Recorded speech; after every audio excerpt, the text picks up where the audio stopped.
अपने बात करते हैं काइनेटिक फ्रिक्शन की। काइनेटिक फ्रिक्शन कल अपने पढ़ा था किसके बारे में? Static friction. देखो मान लो ये एक नीचे वाला सरफेस है, ठीक, इसके ऊपर कोई दूसरा ऑब्जेक्ट रखा हुआ है इस तरीके से, पहले रेस्ट में है, ठीक है। इसको रेस्ट से मोशन में लाने के लिए हमें फोर्स लगाना होगा। कितना लगाना होगा? लिमिटिंग फ्रिक्शन से ज्यादा लगाना होगा, तब ये आगे मूव करेगा, है ना। लिमिटिंग फ्रिक्शन का जो फॉर्मूला लिखा जाता है FL = μ/n लिखा जाता है। n क्या होता है? नॉर्मल। जैसे ही हमने लिमिटिंग फ्रिक्शन से थोड़ा सा ज्यादा फोर्स लगा दिया, ये ऑब्जेक्ट आगे की तरफ मूव करना स्टार्ट कर देगा, है ना। जो ये इरेगुलरिटीज एक दूसरे के बीच में इंटरलॉक थी, वो अपनी जगह से हिल जाएंगी, है ना।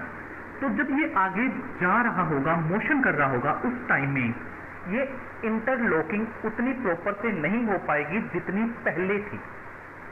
जब ये मोशन कर रहा होगा उस टाइम इरेगुलरिटीज की इंटरलॉकिंग एक दूसरे में इतनी अच्छे तरीके से नहीं हो पाएगी जितनी पहले थी, ठीक है। इसलिए जब ये मोशन करेगा तो जो फ्रिक्शन लग रहा है वो पहले के कंपैरिजन में क्या होगा? कम होगा। पहले के कंपैरिजन में क्या होगा? कम होगा। यानी कि जब ऑब्जेक्ट मूव करता है उस टाइम में जो फ्रिक्शन लगता है उसको कहते हैं काइनेटिक फ्रिक्शन। और काइनेटिक फ्रिक्शन इस लिमिटिंग फ्रिक्शन से हमेशा क्या होगा? कम होगा, ठीक है।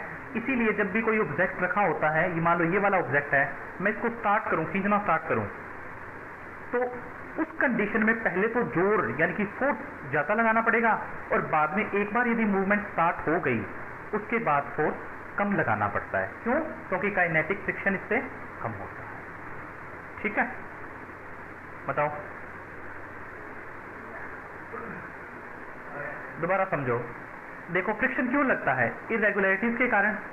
यदि इरेगुलरिटीज की इंटरलॉकिंग एक दूसरे के अंदर अच्छे तरीके से फंस जाएंगे तो उनको हटाने के लिए हमें ज्यादा फोर्स लगाना पड़ेगा। यहां पर इंटरलॉकिंग ज्यादा होती है स्टैटिक कंडीशन में। काइनेटिक जब मूवमेंट हो रही होती है ऊपर वाले ऑब्जेक्ट की, तो इंटरलॉकिंग अच्छे से नहीं हो पाती, जिसके कारण फ्रिक्शन क्या लगेगा? कम लगेगा। इंटरलॉकिंग अच्छी नहीं है तो फ्रिक्शन कम लगेगा। फ्रिक्शन कम लगने के कारण हम ये भी कह सकते हैं कि काइनेटिक फ्रिक्शन ये मूव कर रहा है। यहाँ से फोर्स लगाकर हमने इसको आगे मूव करवा दिया। पहले ये रेस्ट में था, फोर्स लगाया कि आगे चलने लग गया, ठीक है। तो आगे जब ये चलेगा उस टाइम जो फ्रिक्शन लगता है, चलते टाइम जो लगता है, उसको क्या कहते हैं? Kinetic friction. और काइनेटिक फ्रिक्शन लिमिटिंग फ्रिक्शन से क्या होता है? कम होता है। काइनेटिक फ्रिक्शन क्या होता है? लिमिटिंग फ्रिक्शन से कम होता है। इसीलिए ऑब्जेक्ट को स्टार्ट करने के लिए हमें ज्यादा फोर्स लगाना पड़ता है प्रैक्टिकली यदि अपनी बात करें, और यदि एक बार मोशन में आ गया तो फिर इजीली हम उसको खींच सकते हैं। अब देखो, जब हम स्टैटिक फ्रिक्शन की बात कर रहे थे, लिमिटिंग स्टैटिक फ्रिक्शन की बात कर रहे थे, तब हमने कांस्टेंट लिया था म्यू, जिसको क्या कहते हैं? कोफिशिएंट ऑफ लिमिटिंग फ्रिक्शन, ठीक है। तो मैंने आपको ये बताया था कि म्यू किस पर डिपेंड करता है? दोनों सरफेसेस पर डिपेंड करता है। इरेगुलरिटीज ज्यादा होंगी तो इंटरलॉकिंग ज्यादा होने के कारण म्यू की वैल्यू ज्यादा आती है। सरफेस स्मूथ होगा तो इरेगुलरिटीज कम होगी और फ्रिक्शन भी कम होगा, म्यू भी कम होगा। काइनेटिक फ्रिक्शन कम होता है, इसलिए काइनेटिक की कंडीशन में जो म्यू लेते हैं उसकी वैल्यू क्या होगी? कम होगी। और इसके लिए जो स्टैटिक में म्यू लेते हैं उसकी वैल्यू क्या होगी? ज्यादा होगी। तो हम इनको अलग अलग दिखने के लिए इसके लिए K लिख देते हैं और इसके लिए μF लिख देते हैं, ताकि हमें कंफ्यूजन नहीं हो। इसकी वैल्यू कम होगी, इसकी वैल्यू क्या होगी? ज्यादा होगी, लिमिटिंग फ्रिक्शन वाले की, ठीक है। अब देखो कि फॉर एग्जाम्पल किसी ऑब्जेक्ट के लिए हमें ऐसा दिया है कि ऑब्जेक्ट ये रखा है, मास m है, जिसके लिए μs की वैल्यू मान लेते हैं 0.3। तो इसकी वैल्यू हमेशा 0.3 से कम हो सकता है, 0.25 हो सकता है 0.29 हो, या हो सकता है 0.2 हो। जो स्टैटिक फ्रिक्शन था वो वेरिएबल था। वो क्या था? वेरिएबल। लेकिन ये वेरिएबल नहीं होता काइनेटिक फ्रिक्शन, इसकी वैल्यू क्या होती है? फिक्स होती है। हम ऑब्जेक्ट को कितनी भी स्पीड से करवाएं या धीरे धीरे मूवमेंट करवाएं, हर कंडीशन में काइनेटिक फ्रिक्शन क्या रहेगा, एक जैसा ही रहेगा। इसमें तो बदल जाता था ना, बाहर से थोड़ा सा फोर्स लगाते थे तो कम मिलता था फ्रिक्शन फोर्स, फिर ज़्यादा लगाते थे तो ज़्यादा मिल जाता था। लेकिन इस कंडीशन में ऐसा नहीं होगा। काइनेटिक फ्रिक्शन में काइनेटिक फ्रिक्शन की जो वैल्यू रहेगी वो पूरी मोशन में क्या रहेगी, फिक्स रहेगी। ठीक है, तो यदि हमें काइनेटिक फ्रिक्शन निकालना हो तो उसके लिए फॉर्मूला यूज करेंगे F के इज इक्वल टू म्यू के इंटू एन, ये वाला फॉर्मूला यूज करें। ठीक है, और म्यू के की वैल्यू जो होती है वो हमेशा क्या होगी, इससे कम होगी, म्यू एस। लिख लो, इसको नोट कर लो। कंपटीशन के जब आप क्वेश्चंस करते हो ना, तो कई बार ना आपको सिर्फ एक ही म्यू दिया जाता है, सिर्फ एक ही म्यू। ठीक है, उस कंडीशन में आप क्या ले लोगे, दोनों को ना सेम ले लोगे, काइनेटिक भी वही रख लोगे और स्टैटिक भी वही रख लोगे। कई न्यूमेरिकल्स में जब आपको आगे करवाऊंगा मैं, तब आपको ऐसा भी हो सकता है कि एक ही म्यू दिया होगा, लेकिन अदरवाइज हमें दो अलग अलग म्यू देने चाहिए। आपको एक न्यूमेरिकल दे दूंगा जिससे आपका पूरा कंसेप्ट क्लियर होने वाला है। ठीक है, आप इस तरफ देखते रहोगे, बोर्ड की तरफ, नोट नहीं करोगे।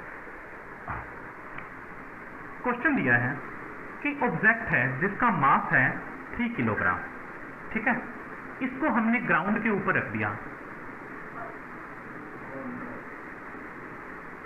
ठीक है, ग्राउंड और इस ऑब्जेक्ट के बीच में जो म्यू एस है उसकी वैल्यू है 0.3। ठीक है, और म्यू के की जो वैल्यू है वो है 0.2, ये दिया है। पहला ये पूछा गया है कि लिमिटिंग फ्रिक्शन फोर्स क्या होगा, लिमिटिंग फ्रिक्शन फोर्स क्या होगा।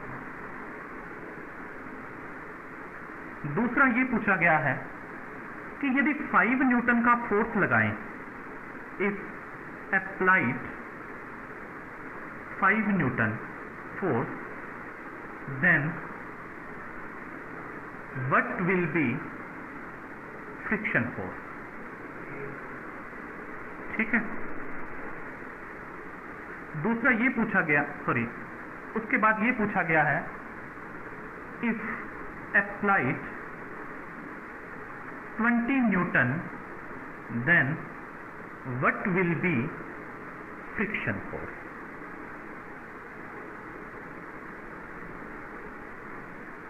ठीक है, इसको करने के लिए ऐसे जितने भी क्वेश्चंस होंगे, इनको करने के लिए सबसे पहले आपको लिमिटिंग फ्रिक्शन फोर्स की कैलकुलेशन करनी है। चाहे क्वेश्चन में पूछा हो चाहे ना पूछा हो। यदि ना भी पूछा होता तो हमें सबसे पहले क्या करना होगा, लिमिटिंग फ्रिक्शन फोर्स की कैलकुलेशन करनी होगी। ठीक है, तो लिमिटिंग फ्रिक्शन फोर्स की कैलकुलेशन करते हैं सबसे पहले इस वाले की। तो अपने फॉर्मूला क्या लिखेंगे, F L is equal to mu S into N. N कितना होगा, 3 किलोग्राम है। ठीक है, 3 को 10 से मल्टीप्लाई कर दें, यानी कि जी से करें, तो एन की वैल्यू कितनी हो जाएगी, 3 इंटू जी, एम जी 30 होगी। इसकी वैल्यू कितनी पुट करेंगे, 0.3 इंटू 30, यानी कि ये बनेगा 9 न्यूटन। लिमिटिंग फ्रिक्शन निकाल लिया। दूसरा पार्ट पूछा गया है कि 5 न्यूटन का फोर्स अप्लाई किया है, क्या ऑब्जेक्ट मूव कर जाएगा आगे की तरफ। लिमिटिंग 9 है, इससे कम लगाया है हमने, नहीं करेगा मूव। इसका मतलब इस कंडीशन में फ्रिक्शन फोर्स कितना रहेगा, 5 न्यूटन ही रहेगा। ठीक है, दूसरा पार्ट देखो, इफ अप्लाइड 20 न्यूटन, 20 न्यूटन हम अप्लाई कर देंगे तो इससे ज्यादा हो गया ना। अब मूवमेंट करनी स्टार्ट कर दी ऑब्जेक्ट ने, तो अब क्या कहेंगे, अब इस वाला कंसेप्ट ही छोड़ देंगे। जैसे मोशन स्टार्ट हो चुकी है तो अब हम इस काइनेटिक फ्रिक्शन की बात करेंगे। तो थर्ड पार्ट में हमें ये कैलकुलेट करना है, 0.2 इंटू एन, एन कितना है 30 जो हमने कैलकुलेट किया, यानी कि इस कंडीशन में 6 न्यूटन फ्रिक्शन फोर्स लगेगा। चलो लिखो, क्वेश्चन लिखो, एन ऑब्जेक्ट ऑफ, चलो कोई बात नहीं, एक न्यूमेरिकल देख लो। देखो फॉर एग्जांपल ये ऑब्जेक्ट है जिसका मास कितना है, 3 किलोग्राम। ठीक है, म्यू एस की वैल्यू हमें गिवन है 0.3, म्यू के की वैल्यू है 0.2। जब ये चलेगा, ये तब यूज करेंगे जब ये चलेगा, अदरवाइज हम या तो इसका यूज करेंगे या इससे पहले वाले का स्टैटिक का यूज कर लेंगे, ठीक है। तो बताओ लिमिटिंग फ्रिक्शन फोर्स कितना हो जाएगा? वो हो जाएगा फिर 9। लिमिटिंग फ्रिक्शन, ठीक है। पहले एक बार लिमिटिंग ही करना चाहिए पहले स्टेप में। लिमिटिंग कितना आ गया? 9 न्यूटन, ठीक है। अब देखो हम यदि 8 न्यूटन लगाएंगे क्या मूव करेगा? नहीं करेगा। हम इस पर 20 न्यूटन का लगाएं फोर्स, क्या मूव करेगा? मूव करेगा, है ना, 20 न्यूटन, ठीक है। हाँ, तो जब ये मूव करेगा ना, इट विल मूव, मूवमेंट हो रही है, मोशन में है, तो उस कंडीशन में हम काइनेटिक फ्रिक्शन कैलकुलेट करेंगे।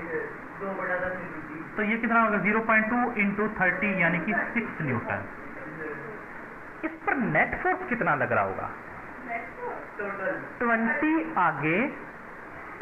आगे पीछे 6 लगेगा। नेट फोर्स कितना लगेगा? 20 में से 6 कर देंगे, -14 न्यूटन लगेगा। काइनेटिक इसलिए निकालते हैं कि ये जब ऑब्जेक्ट मोशन में हो तो हमें ये तो पता चले कि एनर्जी लॉस कितना हो रहा है।